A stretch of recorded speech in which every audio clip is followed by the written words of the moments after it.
Hello everyone, welcome back to this YouTube channel. तो आज के इस सेशन में हम लोग आधुनिक भारत के इतिहास से जुड़े कुछ महत्वपूर्ण प्रश्न कवर करने वाले हैं। तो अगर आप किसी भी कॉम्पिटिटिव एग्जाम का प्रिपरेशन कर रहे हैं तो वीडियो लास्ट तक जरूर देखिएगा। चलिए वीडियो शुरू करते हैं। जल्दी से इसको लाइक कर दीजिए और चैनल पर नए हैं तो जल्दी से चैनल को सब्सक्राइब कर लीजिए। तो हमारा टॉपिक क्या है? आधुनिक भारत यानी कि मॉडर्न इंडिया से रिलेटेड सम इंपॉर्टेंट्स क्वेश्चन को हम लोग देखने वाले हैं। तो सबसे पहले यहाँ पे दिया गया पहला क्वेश्चन कि भगत सिंह को फांसी की सजा सुनाने वाला न्यायाधीश कौन था। ठीक है, यानी कि उस न्यायाधीश के बारे में पूछा जा रहा है कि जिसने भगत सिंह को फांसी का सजा सुनाया था। ठीक है, तो यही पूछा जा रहा है कि भगत सिंह को फांसी की सजा सुनाने वाला न्यायाधीश कौन था। तो अगर हम बात करें भगत सिंह को फांसी का सजा सुनाने वाले न्यायाधीश के बारे में तो वो था जीसी हिल्टन। कौन था? GC Hilton. तो उस न्यायाधीश का क्या नाम था? तो जीसी हिल्टन था। ठीक है, जीसी हिल्टन उस न्यायाधीश का नाम था जिसने भगत सिंह को फांसी का सजा सुनाया था। ठीक है, बढ़ते हैं आगे अगले क्वेश्चन की तरफ। अगला क्वेश्चन दिया गया है कि शिमला समझौता कब हुआ था। ठीक है, शिमला समझौता के बारे में पूछा जा रहा है कि जो शिमला समझौता हुआ था वो कब हुआ था, उसके बारे में पूछा जा रहा है। तो शिमला समझौता की अगर हम बात करें तो शिमला समझौता 1945 ईस्वी में हुआ था। कब हुआ था? 1945 ईस्वी में शिमला समझौता हुआ था। ठीक है, शिमला समझौता कब हुआ था? तो 1945 ईस्वी में हुआ था। आगे देखते हैं, थर्ड क्वेश्चन दिया गया है कि किस एक्ट को बिना, ठीक है, बिना अपील, यहाँ पे पूछा जा रहा है कि वो एक एक्ट पारित किया गया था। ठीक है, एक एक्ट को लागू किया गया था, उसके बारे में बोला जा रहा है कि उसको बिना अपील, ठीक है, बिना अपील, बिना वकील तथा बिना दलील का कानून कहा गया। ठीक है, इसमें ना तो आप अपील कर सकते थे, ना कोई वकील रख सकते थे, ना कोई दलील कर सकते थे। तो ये कौन से एक्ट को बोला गया था कि यानी ये कौन से एक्ट का कानून का रखा गया था नाम? तो इसका सही उत्तर हो जाएगा रॉलेट एक्ट। ठीक है, क्या हो जाएगा? Rowlatt act. अगर हम रोलेट एक्ट की बात करें तो कब पास किया गया था? तो 1919 ईस्वी में। कब पास किया गया था? तो 1919 ईस्वी में इसको पास किया गया था। ठीक है, कब पास किया गया था? तो 1919 ईस्वी में रोलेट एक्ट पास किया गया था। ठीक है, इसको कौन सा कानून कहा गया है? तो बिना अपील, बिना वकील और बिना दलील का कानून कहा गया। ठीक है, कब पास किया गया था? तो 1919 में इसको पास किया गया था। चलिए बढ़ते हैं अगले क्वेश्चन की तरफ। अगला क्वेश्चन दिया गया है कि इंग्लैंड में भारतीय सुधार समिति की स्थापना किसने किया। ठीक है, तो भारतीय सुधार समिति का स्थापना किया गया था कहाँ पे? इंग्लैंड में। तो वही पूछा जा रहा है कि इंग्लैंड में भारतीय सुधार समिति का स्थापना किसके द्वारा किया गया था, यानी कि किसने किया था, ये पूछा गया है। तो इसका सही उत्तर हो जाएगा दादा भाई नौरोजी। ठीक है, जो दादा भाई नौरोजी थे उन्होंने इंग्लैंड में भारतीय सुधार समिति की स्थापना किया था। ठीक है, किन्होंने? तो दादा भाई नौरोजी ने किया था। अगला सवाल है कि निरंकारी आंदोलन, ठीक है, कौन सा आंदोलन पूछा जा रहा है? निरंकारी आंदोलन। तो इसके बारे में पूछा जा रहा है कि इसकी शुरुआत किसने किया था। ठीक है, जो निरंकारी आंदोलन हुआ था इसका शुरुआत किसने किया था, ये पूछा गया है। तो अगर इसके करेक्ट आंसर की बात करें तो दयाल दास। ठीक है, जो दयाल दास थे उन्होंने निरंकारी आंदोलन का शुरुआत किया था। तो कौन सा नाम आपको याद रखना है? दयाल दास। ठीक है, दयाल दास ने निरंकारी आंदोलन का शुरुआत किया था। तो आपको दयाल दास नाम याद रखना है जिन्होंने निरंकारी आंदोलन को शुरू किया था। नेक्स्ट सवाल दिया गया कि किस क्रांतिकारी को सबसे कम उम्र में फांसी की सजा सुनाई गई। तो उस क्रांतिकारी का नाम पूछा गया जिन्हें सबसे कम उम्र में फांसी की सजा सुनाई गई थी। ठीक है, सबसे कम उम्र में फांसी की सजा सुनाई गई थी, उस क्रांतिकारी का नाम पूछा गया है। तो इसका सही उत्तर अगर हम देखें तो हो जाएगा खुदीराम बोस। ठीक है, खुदीराम बोस थे जिन्हें सबसे कम उम्र, जो सबसे कम उम्र के क्रांतिकारी थे जिन्हें फांसी का सजा सुनाया गया था। तो खुदीराम के बोस किन किन, इनके साथ में और भी लोगों को फांसी का सजा सुनाया गया था। ठीक है, 3 लोग थे, खुदीराम बोस और भी 2 लोग थे। तो कौन कौन से थे उनका नाम आपको कमेंट सेक्शन में बताना है। ठीक है, नाम आपको कहाँ पे बताना है? तो कमेंट सेक्शन में बताना है। तो जल्दी से वीडियो को पॉज करिए और कमेंट सेक्शन में इनका नाम बताइए। देखते हैं किस किस को इसके बारे में पता है। तो जल्दी से जाके कमेंट सेक्शन में जरूर बता दीजिएगा। आगे बढ़ते हैं अगले सवाल की तरफ। अगला सवाल दिया गया कि कैसर ए हिंद की उपाधि जलियांवाला बाग हत्याकांड के विरोध में किसने लेने से मना कर दिया। ठीक है, पूछा गया कि देखिए केसर ए हिंद का उपाधि दिया गया था। ठीक है, केसर ए हिंद का उपाधि दिया जाने वाला था। ठीक है, कौन सा उपाधि? केसर ए हिंद का। लेकिन जब जलियांवाला बाग हत्याकांड हुआ, कब हुआ था? तो 1919 में ही, जब रोलेट एक्ट को लेके मीटिंग चल रहा था, उसको लेके जलियांवाला बाग में हत्याकांड हो गया। ठीक है, तो वही जलियांवाला हत्याकांड के विरोध में उन्होंने लेने से मना कर दिया। कौन सा उपाधि? तो केसर ए हिंद। तो किसने मना कर दिया था? तो इसका सही उत्तर हो जाएगा महात्मा गांधी। ठीक है, जो महात्मा गांधी थे उन्हें केसर ए हिंद का उपाधि दिया जा रहा था। लेकिन जो जलियांवाला बाग हत्याकांड हुआ जिससे उन्हें काफ़ी ठेस पहुंचा और उन्होंने इसका विरोध करके उसे लेने से मना कर दिया था। ठीक है, अगला सवाल दिया गया कि गदर पार्टी की स्थापना किसने किया था। ठीक है, गदर पार्टी से बहुत ज़्यादा सवाल पूछा जाता है, तो गदर पार्टी के बारे में यहाँ पे पूछा गया कि जो गदर पार्टी है उसका स्थापना किसने किया था। ठीक है, इसके स्थापना के बारे में याद रखना है कि किसने किया था। तो इसका सही उत्तर अगर हम देखें तो लाला हरदयाल, ठीक है, और काशीराम। ठीक है, मेन लाला हरदयाल थे। ठीक है, मेन जो यहाँ पे नेम अगर देखने को मिलेगा तो लाला हरदयाल देखने को मिलेगा, जिन्होंने गदर पार्टी का स्थापना किया था। किसने किया था? लाला हरदयाल ने। अगला दिया गया कि साइमन कमीशन को और किस नाम से जाना जाता है। अगला सवाल दिया गया 9th नंबर कि जो साइमन कमीशन है उसको एक और भी नाम से जाना जाता है, तो वो नाम पूछा जा रहा है कि कौन से नाम को से उसको जाना जाता है। तो बात करें अगर हम साइमन कमीशन का, तो इसको व्हाइट मैन कमीशन के नाम से जाना जाता है। कौन से कमीशन? White man commission. ठीक है, तो इसका दूसरा नाम कौन सा हो जाएगा? White man. तो आपको याद रखना कि अंग्रेजों द्वारा साइमन कमीशन लाया गया था, और अंग्रेज किस कलर के होते थे? गोरे कलर के। ठीक है, उनको गोरा बोला जाता था, गोरे। ठीक है, तो इस वजह से व्हाइट मैन कमीशन को नाम से हम लोग जानते हैं किसको? साइमन कमीशन को। नेक्स्ट सवाल दिया गया 10 नंबर कि कांग्रेस का विभाजन कब और किन दलों के बीच हुई। तो जो कांग्रेस था इसका विभाजन हो गया था। ठीक है, कांग्रेस का विभाजन हुआ था, तो वही पूछा जा रहा है कि कब और। ठीक है, सबसे पहले यहाँ पे याद रखना कि कब हुआ था और किन दलों के बीच में हुआ था, किन दलों के बीच में।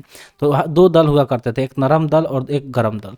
तो इन्हीं लोगों के बीच में 1907 में विभाजन हो गया था। ठीक है, नरम दल और गरम दल में, जिसको हम लोग मतलब वो सूरत जो स्प्लिट के नाम से भी जानते हैं। ठीक है, सूरत अधिवेशन के नाम से जानते हैं। ठीक है, कब हुआ था? तो 1907 में हुआ था। ठीक है, 1905 में क्या हुआ था? तो बंगाल का विभाजन हुआ था। ठीक है, 1905 में क्या हुआ था? बंगाल का विभाजन हुआ था। तो याद रखना है कि बंगाल का विभाजन कब हुआ था? बंगाल के अगर विभाजन की बात करें तो 1905 में हुआ था, और ये जो सूरत स्प्लिट के नाम से इसको जानते हैं, यानी कि इसको हम लोग कांग्रेस का विभाजन भी बोल सकते हैं, जो कि 1907 में हुआ था। कब हुआ था? 1907 में, जिसमें नरम दल और गरम दल में कांग्रेस का विभाजन हो गया था। अगला है कि कांग्रेस के प्रथम मुस्लिम अध्यक्ष कौन थे। जब बात कांग्रेस का आएगा, ठीक है, तो कांग्रेस के बारे में पूछा जाएगा कि इसके प्रथम मुस्लिम अध्यक्ष कौन थे। ठीक है, कौन सा अध्यक्ष पूछा जाए तो प्रथम मुस्लिम अध्यक्ष।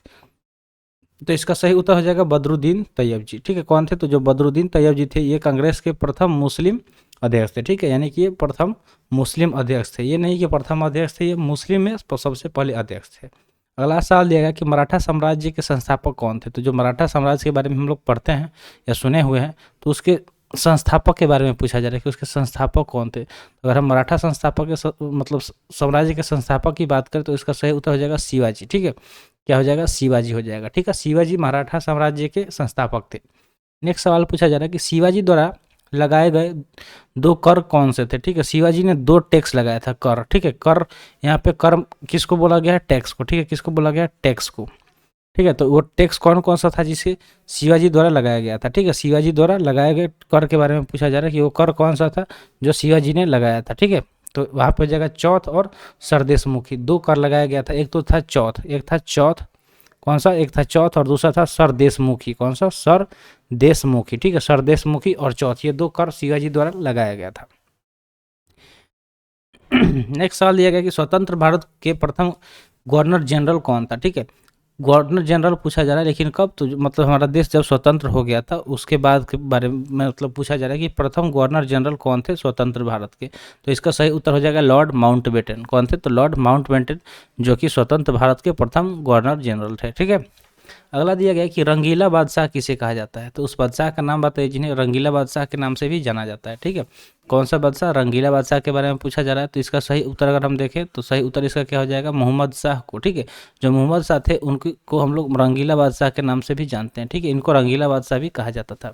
ईरान का नेपोलियन किसे कहा गया है। ठीक है, अगला सवाल क्या पूछा जा रहा है कि ईरान, ठीक है, जो ईरान है वहाँ का नेपोलियन किसे कहा गया। ठीक है, वहाँ का नेपोलियन किसे कहा गया? तो इसका सही उत्तर हो जाएगा नादिर शाह को। किसको कहा गया था?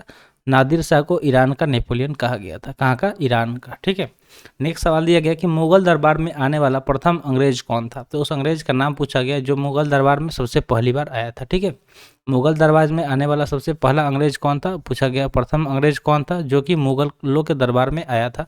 तो उसका नाम हो जाएगा कैप्टन हॉकिंस। कौन? तो कैप्टन हॉकिंस था जो मुगल के दरबार में पहली बार आया था। कौन? कैप्टन हॉकिंस, जो कि मुगल के दरबार में पहली बार आया था। तो आपको ये नाम याद रखना है कि जो कैप्टन हॉकिंस थे वो मुगल के दरबार में आने वाले प्रथम अंग्रेज थे। नेक्स्ट है गुरुमुखी लिपि। एक लिपि हम लोग पढ़ते हैं, तो सबसे पहले यहाँ पे उसके बारे में दिया गया है गुरुमुखी। हम लोग नहीं पढ़ते हैं, जो भी पंजाबी भाषा पढ़ते होंगे वो ये लिपि के प्रयोग करते होंगे, गुरुमुखी लिपि। ठीक है, क्योंकि गुरुमुखी जो है वो पंजाबी का लिपि है। तो इसका बारे में पूछा गया कि इसका आरंभ किसने किया। ठीक है, इसका आरंभ यानी कि इसका शुरुआत किसने किया था, तो इसका सही उत्तर हो जाएगा गुरु अंगद ने। जो गुरु अंगद थे उन्होंने गुरुमुखी लिपि का शुरुआत किया था। किसने, तो गुरु अंगद ने गुरुमुखी लिपि का आरंभ किया था। ठीक है, अगला सवाल दिया गया कि प्रथम गोलमेज सम्मेलन कब हुआ था। पूछा गया कौन सा प्रथम गोलमेज सम्मेलन कब हुआ था। कौन सा सवाल है कि प्रथम गोलमेज सम्मेलन कब हुआ था, ये पूछा गया। तो अगर हम बात करें प्रथम गोलमेज सम्मेलन के बारे में, तो फर्स्ट इसको हम लोग राउंड टेबल भी बोलते हैं, राउंड टेबल कॉन्फ्रेंस। तो ये हुआ था 17 नवंबर 1930 ईस्वी को। ठीक है, कब हुआ था, 17 नवंबर 1930 ईस्वी को कब हुआ था। तो प्रथम अगर हम गोलमेज सम्मेलन की बात करें तो ये हुआ था 17 नवंबर 1930 ईस्वी को। ठीक है, 17 नवंबर 1930 ईस्वी को प्रथम गोलमेज सम्मेलन हुआ था। अगला सवाल है फोर्ट विलियम कॉलेज की स्थापना किसने किया। तो एक कॉलेज था जिसका नाम था फोर्ट विलियम कॉलेज। तो इसके बारे में पूछा जाए कि इसका स्थापना किसने किया था। जो फोर्ट विलियम कॉलेज था इसके स्थापना के बारे में पूछा जा रहा है कि किसने इसका स्थापना किया था। तो इसका सही उत्तर हो जाएगा लॉर्ड वेलेस्ली। ठीक है, जो लॉर्ड वेलेस्ली थे उन्होंने फोर्ट विलियम कॉलेज का स्थापना किया था। किन्होंने किया था, तो लॉर्ड वेलेस्ली ने फोर्ट विलियम कॉलेज का स्थापना किया था। नेक्स्ट सवाल दिया गया कि भारत में पहली बार सार्वजनिक निर्माण विभाग की स्थापना किसने किया। क्या सवाल है कि भारत में पहली बार फर्स्ट टाइम जो सार्वजनिक निर्माण विभाग थी इसका स्थापना किसके द्वारा किया गया। तो इसका सही उत्तर हो जाएगा लॉर्ड डलहौजी ने। किसने किया था, लॉर्ड डलहौजी में। ठीक है, लॉर्ड डलहौजी के टाइम में भारत में रेलवे आया था। ठीक है, तो ये भी आपको याद रखना है कि जो इंडियन रेलवे है, इंडिया में रेलवे है, तो इंडिया में रेलवे भी इनके ही कार्यकाल में आया था। किनके कार्यकाल में, तो लॉर्ड डलहौजी के कार्यकाल में। लॉर्ड डलहौजी एक और चीज़ के लिए फेमस है, तो वो किस चीज़ के लिए, तो डॉक्ट्रिन ऑफ लैप्स। ठीक है, डॉक्ट्रिन ऑफ लैप्स के लिए फेमस है। ठीक है, इनके कार्यकाल में ही डॉक्ट्रिन ऑफ लैप्स लाया गया था, इंडियन रेलवे लाया गया था, और यहाँ पे सार्वजनिक निर्माण विभाग का भी स्थापना इनके ही कार्यकाल में किया गया था। नेक्स्ट सवाल की बात करें तो नेक्स्ट सवाल दिया गया है कि अजमेर में मेयो कॉलेज की स्थापना किसने किया था। तो अजमेर की अगर हम बात करें तो वहाँ पे एक कॉलेज है जिसका नाम है मेयो कॉलेज। तो उसके बारे में पूछा गया कि उसका स्थापना किसने किया था। तो इसका सही उत्तर हो जाएगा लॉर्ड मेयो। ठीक है, किसने किया था, लॉर्ड मेयो। तो मेयो से मेयो को याद रखना कि जो मेयो कॉलेज है लॉर्ड मेयो द्वारा ही इसका स्थापना किया गया था।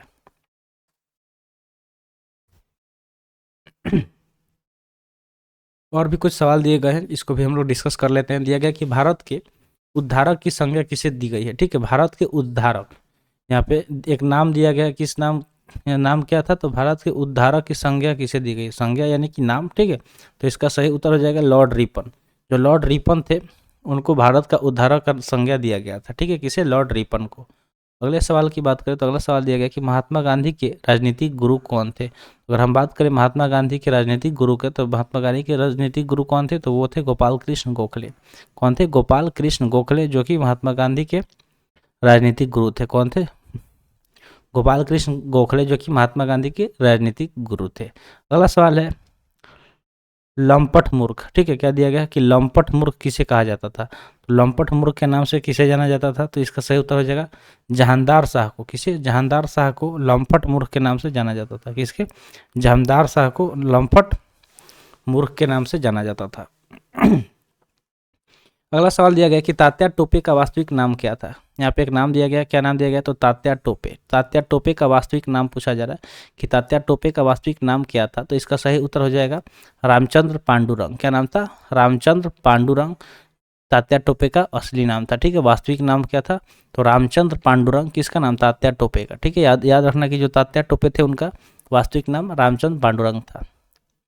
अगला सवाल है कि डंडा फौज का गठन किसने किया था। एक फौज का गठन किया गया था जिसका नाम था डंडा फौज। कौन सा फौज, डंडा फौज। तो इसके गठन के बारे में पूछा जा रहा है कि किसने किया था। तो अगर हम बात करें डंडा फौज का, तो डंडा फौज का गठन किया गया था चमनदीप। ठीक है, किसके द्वारा, चमनदीप, पंजाब में। कहाँ पे, पंजाब में किया गया था। किसके द्वारा, चमनदीप द्वारा किया गया था। कहाँ पे किया गया था, तो पंजाब में किया गया था।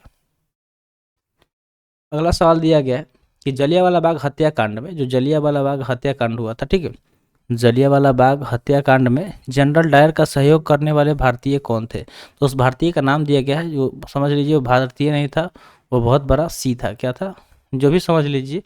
ठीक है, बस हम बोल नहीं सकते यहाँ पे, कुछ मर्यादा रह के, क्योंकि इसने सहयोग किया था किसका, जनरल डायर का। तो ये चुंगली करने वाला था। ठीक है, चुंगलबाज था।